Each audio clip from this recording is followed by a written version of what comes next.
Romeine 8 vers 28 is 'n baie bekende teks, maar dit is seker een van die tekste wat die meeste gebruik word om iets anders te sê as wat die Here bedoel het. Wat dink jy beteken dit dat die Here alles ten goeie laat meewerk vir die wat hom liefhet?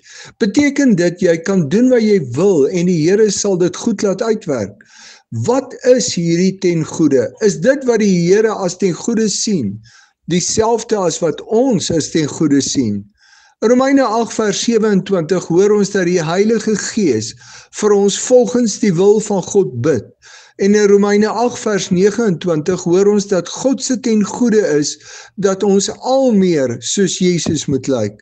Die Heilige Gees bid dus dat alles wat oor ons pad kom, ons sal help om al meer soos Jesus te lyk. En dit is die wil van God vir ons lewe.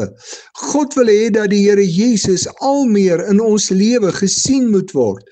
Daarom bid die Heilige Gees vir ons dat alles wat oor ons lewe kom, ons sal help en vorm dat die Here Jesus al meer in ons kan leef en gesien word.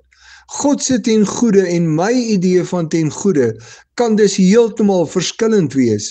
Vir die Here is dit nie belangrik dat alles in my lewe vir my moet reg uitwerk soos ek dit wil hê nie. Maar dis vir die Here baie belangrik dat alles wat oor my pad kom, my sal help en vorm dat Jesus al meer in my gesien kan word. Die Heilige Gees bid vir my en jou dat alles wat in ons lewe gebeur, vir ons sal help en vorm om meer van Jesus in ons lewe te wys. Is dit vir jou ten goeie dat alles moet uitwerk soos jy dit wil hê? Of is dit vir jou ten goeie dat alles wat gebeur, jou help om meer soos Jesus te lyk?